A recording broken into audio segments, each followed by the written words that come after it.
Esto, en resumidas cuentas, es el PIB 2.0. ¿Cuánto dinero estamos invirtiendo? Todo esto sumado, ¿cuánto es? Casi 17 billones, son 16.6 billones de pesos. Esto debe producir más o menos 300.000 empleos y debe darle un impulso a la economía para que podamos crecer este año y el año entrante a un ritmo superior al que creceríamos sin estas medidas, y por eso ojalá podamos crecer 6 o 7 veces más que el promedio de América Latina, lo cual está todavía por debajo de nuestro verdadero potencial, que es alrededor del 4,5, 4.7%. Pero dadas las dificultades que estamos teniendo, las restricciones desde el punto de vista fiscal, pues esto es lo mejor que podemos hacer. Creo que lo hemos hecho en forma oportuna. El efecto del PIB primero fue muy positivo y yo espero que el efecto de este PIB 2.0 sea igualmente positivo. Los analistas internacionales, el Fondo Monetario Internacional, Banco Mundial, todos han dicho, mire, Colombia está haciendo las cosas que tiene que hacer cualquier país en esas circunstancias, está obrando con responsabilidad, con visión de largo plazo y en forma oportuna. Y eso es lo que estamos tratando de hacer con este plan y con otras políticas. Pero permítame referirme a otro PIB que sería mucho más impactante para la economía, para el futuro de todos los empresarios, de todos los colombianos. Ese impacto sería además de por vida, que es el tema de la paz. El tema de la paz, que yo sé que ha generado mucha preocupación en estos últimos tiempos por los fenómenos que hemos visto, la irracionalidad, la sevicia de la guerrilla, la forma como reanudó o rompió su cese al fuego unilateral y lo que eso produjo en la psiquis de la sociedad colombiana. Quiero volver un poco al inicio de este proceso. Yo estuve aquí en Medellín con muchos de ustedes explicándoles cuál era la hoja de ruta y las dificultades que íbamos a encontrar. Les dije desde ese entonces, hace casi 3 años, yo sé muy bien para dónde voy y tengo unas líneas rojas que no voy a traspasar bajo ningún motivo, por ninguna circunstancia. El camino es difícil. No hay un solo mandatario en la historia que durante el proceso de buscar la paz con el enemigo haya sido popular. ¿Por qué? Por una sencilla razón. Cualquier acción, el solo hecho de sentarse con el enemigo ya genera prevención, genera críticas. Y mucho más si comienza uno a discutir algunas concesiones a ese enemigo para buscar la paz. Si hablamos de la posibilidad de que las FARC hagan política, la gente reacciona diciendo no, esta gente ha hecho sufrir demasiado al pueblo colombiano para que tengan ese derecho, o mucho menos si le vamos a dar algún tipo de beneficio jurídico para lograr la paz, la gente ese elemento lo considera negativo, entonces es impopular cualquier proceso de paz y así ha sido a través de la historia. Otra cosa que les dije y que me lo advirtieron, usted está tomando un camino que es impopular, pero lo está haciendo todavía más impopular porque decidió hablar, conversar, negociar en medio del conflicto. Y me dijeron, el pueblo colombiano le va a dar a usted un margen de tiempo, un margen de confianza, pero va a llegar un momento en que le van a decir, este presidente nos está engañando. ¿Cómo así que nos habla de paz y aquí lo que estamos viendo es guerra? Y llegará un momento en que eso a usted, me lo dijeron a mí hace 3 años, le va a costar sangre política, pues el costo político va a ser enorme. Y me está costando, porque eso es lo que está pasando. Lo veíamos, por ejemplo, con la mamá del oficial, el subteniente que yo gradué hace 3 años, que agarró las FARC allá en el sur del país, la veía por televisión, después hablé con ella, me decía, pero ¿por qué el presidente nos habla de paz y mire lo que está pasando con mi hijo? Eso piensa el pueblo colombiano. Entonces esa contradicción o aparente contradicción pues es difícil de digerir, pero desde el principio, y hoy sigo pensando lo mismo, ese es el camino más efectivo y más rápido para llegar a un acuerdo. ¿Qué ha pasado? Comenzamos la negociación, precisamente por la presión militar. No hemos bajado la guardia un solo milímetro. En estos 3 años, o en estos 4 años, en los 5 años de mi gobierno, se le ha dado más duro a las FARC que en toda su historia. Llevamos 64 cabecillas neutralizados. Acuérdense, el número 1, el número 2, y la presión militar ha sido la mayor presión militar en la historia de la lucha contra las FARC. Aquí no hemos bajado la guardia un solo milímetro. Las FARC están mucho más debilitadas, eso que han crecido militarmente, mentiras. Hoy, y estamos haciendo nuevamente el conteo con el ministro de Defensa, tienen mucho menos gente en armas y están mucho más débiles de lo que estaban hace 2 años, o hace 4 años, o hace 6 años, o hace 8 años. Esa es la verdad. De otra forma, además, no estarían allá negociando en La Habana. Entonces, la parte militar se ha mantenido, como dije desde el principio, aquí no vamos ni a ceder 1 centímetro de territorio, no vamos a despejar territorio, por eso estamos negociando en el exterior y no vamos a desproteger al pueblo colombiano en este sentido como ha sucedido en el pasado y eso se ha cumplido.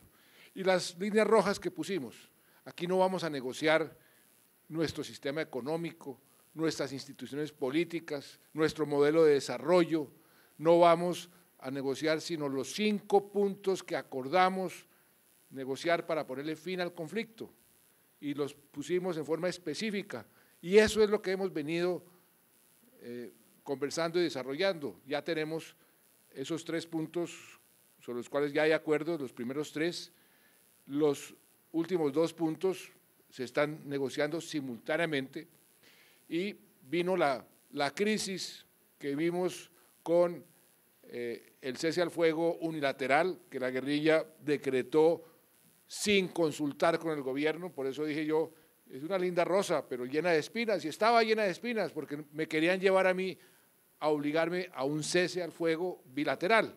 Yo les he dicho, no señores, cese al fuego bilateral lo tendrán cuando lo tengamos negociado en su totalidad y cuando avancemos en los demás puntos, en este caso no falta sino uno, el punto de las víctimas, el punto de la justicia, lo suficiente para justificar ese cese al fuego bilateral. Mientras tanto, no.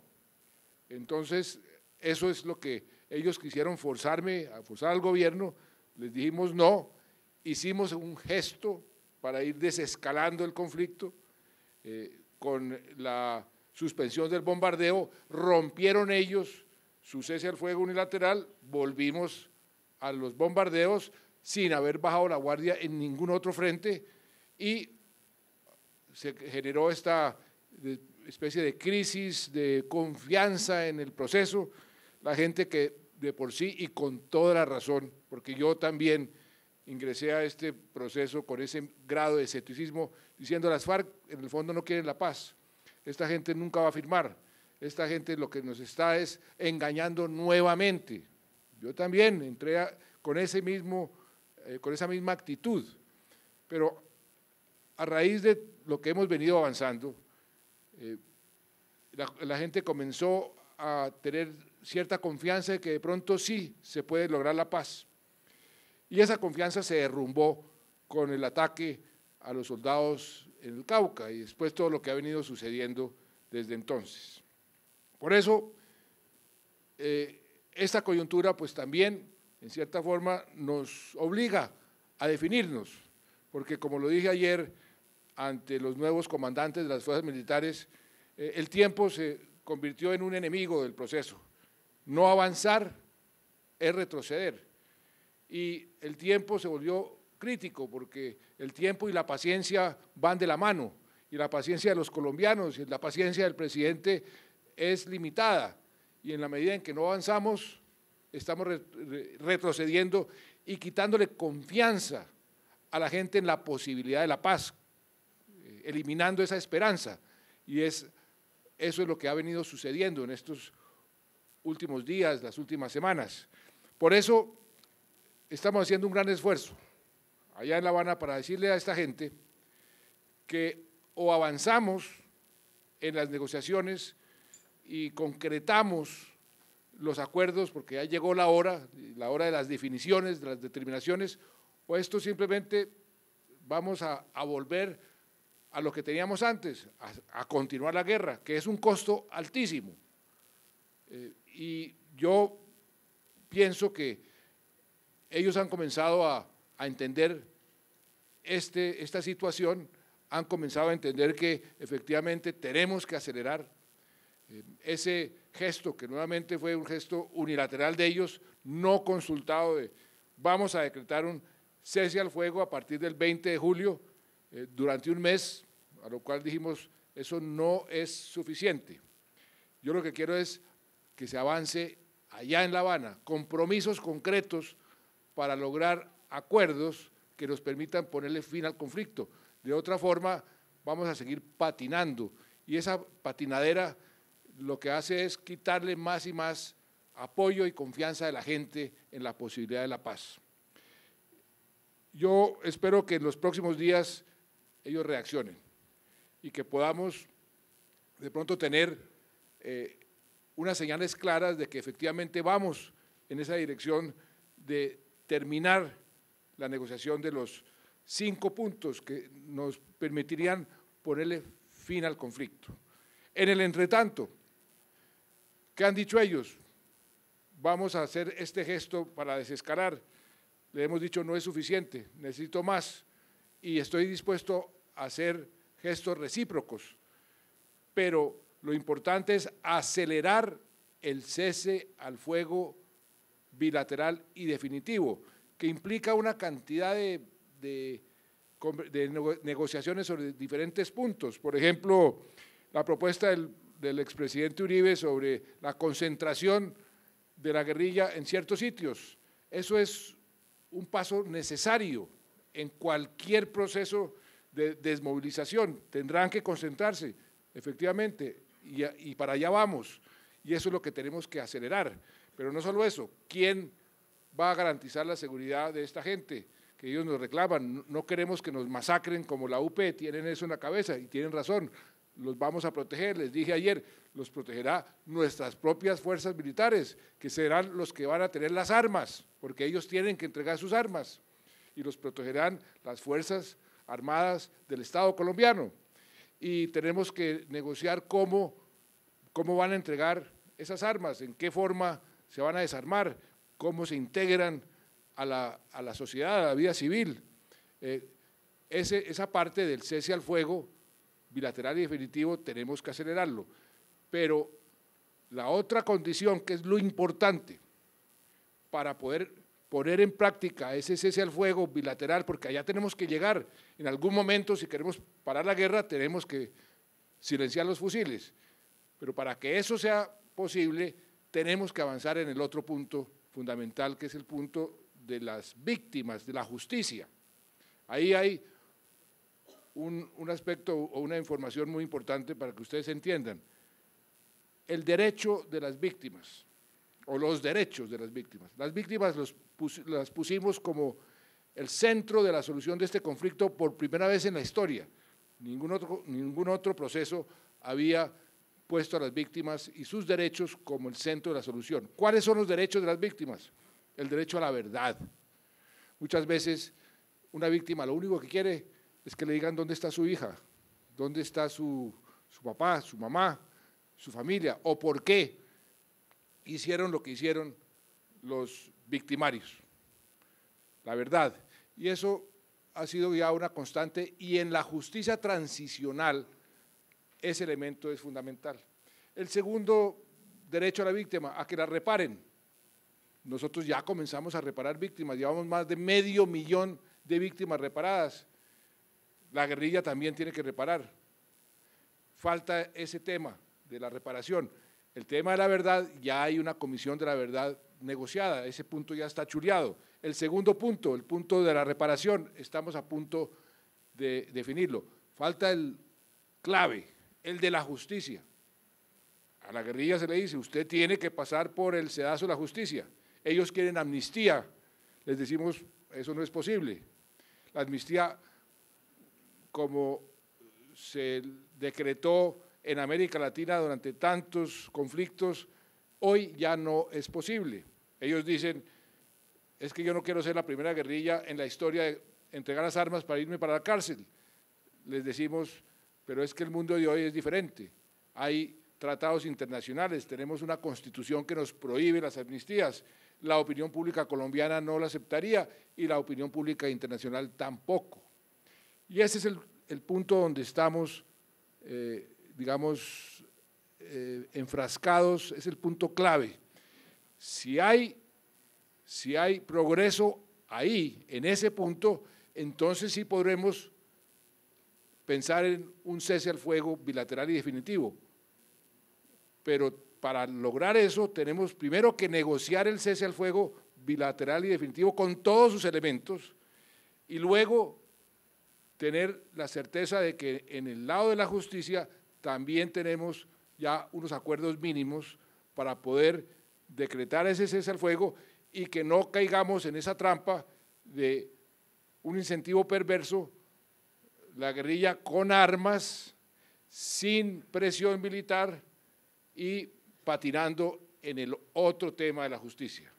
O sea, si hay progreso en la justicia, habrá cese al fuego. Y ahí terminamos el conflicto, y ahí terminamos todo este proceso y comenzará la paz, porque también hay que ser muy realistas. El fin del conflicto, lo que estamos en La Habana, es una condición necesaria para construir la paz en este país. No es que al otro día va a haber paz, pero sí es una condición necesaria para lograr esa paz. Quiero darles a ustedes la tranquilidad que todo lo que les dije hace 3 años, las líneas rojas, qué es lo que se está negociando, sigue vigente. Aquí no se va a negociar nada diferente a los 5 puntos, nada de lo que están diciendo, que estamos negociando las fuerzas militares, que la propiedad privada, que vamos a entregarle este país al castrochavismo, al comunismo, a las FARC, nada de eso. Ahí están los puntos. Hagan un ejercicio.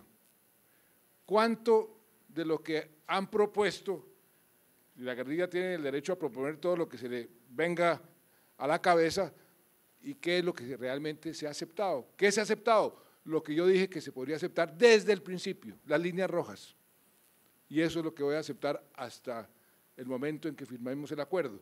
Nada más y nada menos.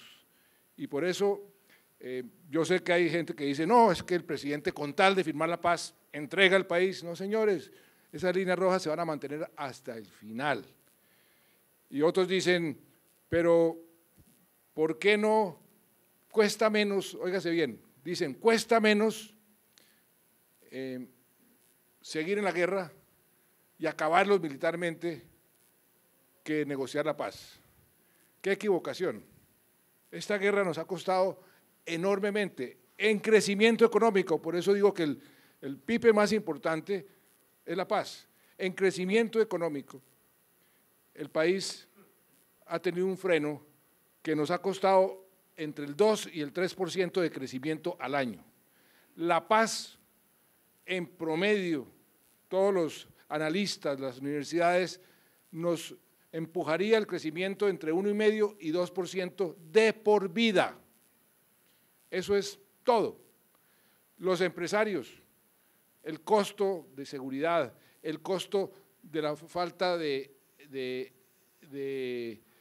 inversionistas que no vienen aquí simplemente porque es un país en conflicto. Yo hablaba, inclusive, aquí veo a Juan Luis, las universidades, los estudiantes de Estados Unidos no pueden venir aquí a estudiar en EAFIT porque somos un país en conflicto. Cantidad de costos que tiene. Las áreas de conflicto crecerían al 8 y al 10% porque nunca han tenido ninguna inversión, porque nadie ha ido allá por el conflicto. Los dividendos de la paz son enormes en todo sentido. Aquí en Medellín, ¿Cuánta gente que hoy está dedicada a las pandillas son producto de la guerra? Son desplazados que vienen en busca de alguna oportunidad, algún empleo, y los reclutan para cometer todo tipo de delitos. Donde uno lo vea, una guerra lo que hace es destruir.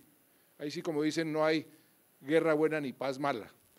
Les aseguro que la paz cambia la faz de Colombia, y la cambia para bien, y la tenemos a la vuelta de la esquina, y tengan la seguridad de que no voy a ceder un milímetro frente a lo que dije desde el principio.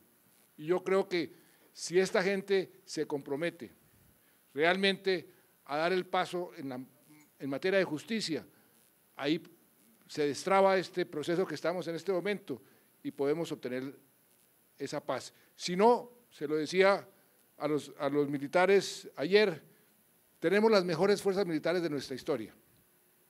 Estamos preparados para continuar la guerra, pero el costo es altísimo y nos demoraríamos 15, 20, 25 años más. Y se lo digo yo, perdónenme la falta de modestia, el colombiano que más duro les ha dado a las FARC en toda su historia. El que más duro les ha dado a las FARC en toda su historia. Porque cuando llegué yo al Ministerio de Defensa, no habían tocado un solo miembro del secretariado. Hicimos los cambios en la inteligencia, en las operaciones, y ahí comenzaron a caer.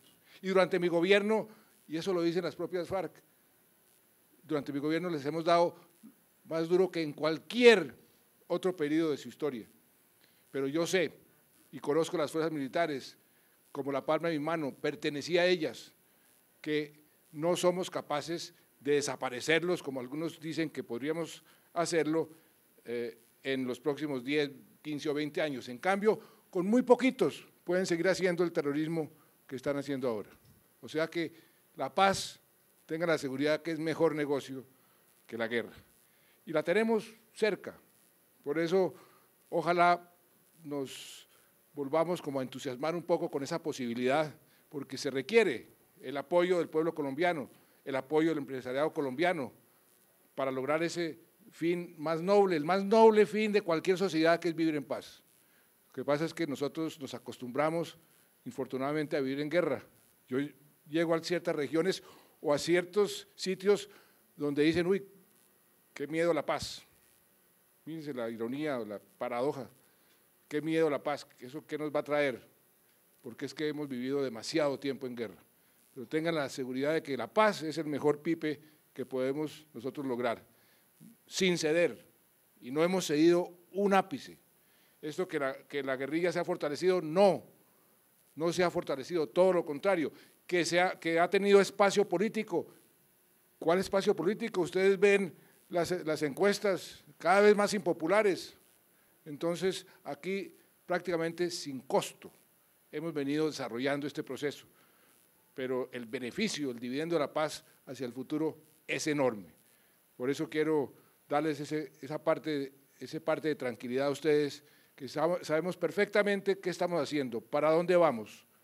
No estamos cediendo en nada de lo que dijimos que íbamos a ceder desde el principio, y solamente imagínense durante 30 segundos lo que sería este país en paz. Muchas gracias.